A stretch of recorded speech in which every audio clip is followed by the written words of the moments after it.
All right, so this chapter is really about you understanding how to maintain good relationships with your people, your coaches, your staff members, your front office staff, things of that nature that you're going to need to kind of reach that next level.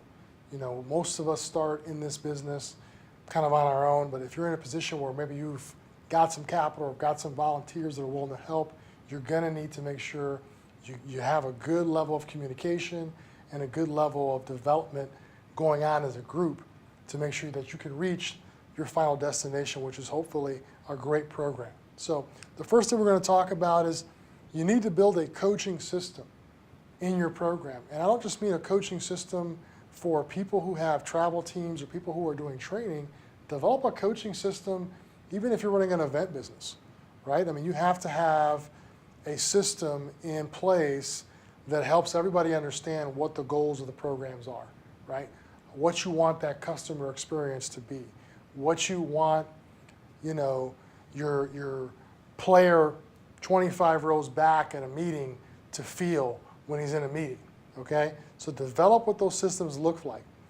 Make them measurable, right? You want to make your systems measurable. So if you're teaching your coaches or you're teaching your staff to do something, find little simple ways to measure it. For example, you know, one rule that we always had was, you know, 30 seconds to the next station if we're training. Measure that.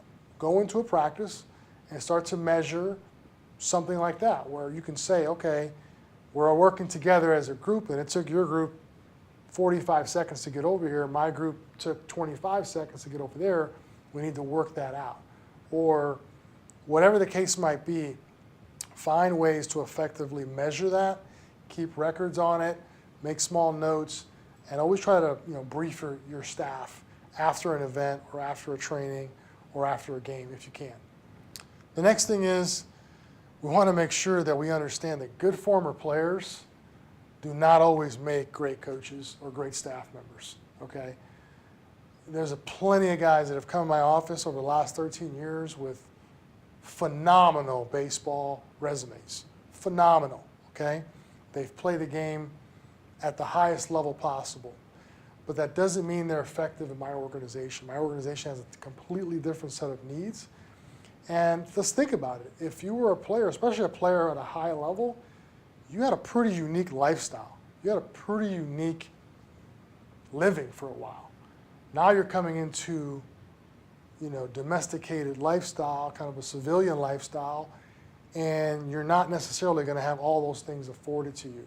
Not to mention you spent the better part of your adult life being told what to do, when to do it, how to do it. So now you're in a position where you have to go out and execute something or lead, and a lot of people struggle with that. So understand that just because somebody comes to you with a great background in your particular sport, they may need some training. They may need some development because coaching is an action, right? So we've got to understand that just slapping a title on somebody and saying this is coach such and such or this is field director such and such doesn't mean they know how to do that job. So you have to work with them, monitor their progress, and make sure that they're developing as well. It is great to have those type of people around for website candy and things of that nature, but they're not always the best coaches. They're not people you can just usually plug and play, although a lot of people would think that you could. Next point, train your staff consistently, okay? You're the one with the vision. You're the one with the goals. You're the one that's kind of put the blood, sweat, and tears to kind of make this all happen. So they need to be trained. They need to be developed. They need to be talked to and understood in regards to what they need, right? So I strongly urge you to, at a minimum, once a month, get everybody together and train them on something new that you want to implement or something that you're seeing as you're observing your program. Could be a weakness. Bring them together. Let them hear your message and also allow for some feedback so they can make you better. Because sometimes, and I've been guilty of it, the feedback I get is really helping me understand that I'm not being an effective leader.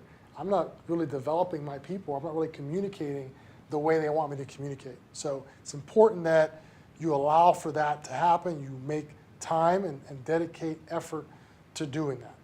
Moving forward, always be hunting talent.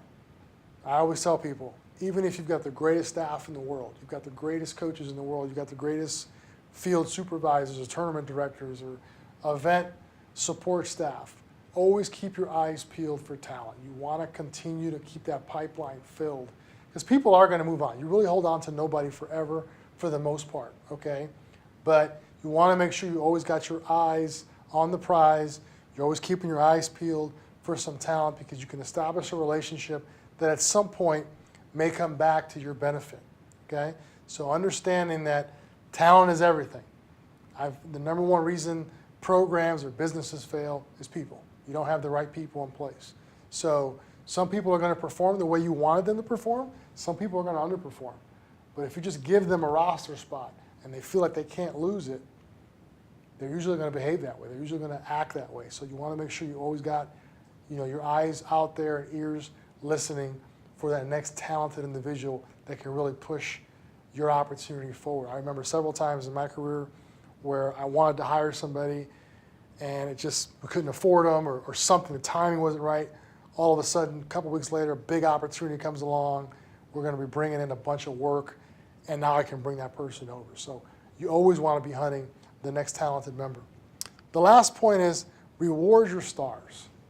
And this really is more about understanding that you can hold on to some of your best staff members if you're acknowledging them publicly and privately, consistently, potentially rewarding them with some sort of financial bonus or time off or a vacation. But one of the things that I did is once I got my program to a certain point and I wanted to grow, I went to my roster of people and said, who's really my biggest threat? And what I mean by that is who, if they left my program and competed with me and took my system and moved next door, would be a huge issue for me to overcome as a business owner. And I put that person in a position and brought them in my office, and we sat down and we worked out an opportunity for them to develop their own organization as a partnership with my organization. That married me to them and them to me long term. And that was one of the things that I always felt was the best way to maintain long-term relationships. As coaches get out there and they start to become successful and they start to really be the brains and the people start to understand that they are a huge part of your program, they will be approached by other organizations. They will be approached by potentially even customers of yours to say, hey, we can go start our own thing. We don't need to work for this guy anymore. But if you have this type of system in place where your staff knows that if they perform and you really acknowledge them and you see that they're a star, that you're going to find a way to grow their experience on a much bigger scale while still being a part of your organization. It's one of the greatest things you can do for guys and gals that are part of your organization is give them an opportunity to develop their own sector of the business. It also gives them opportunities to have a little more ownership and feel like they're a part of a family and not just having a job.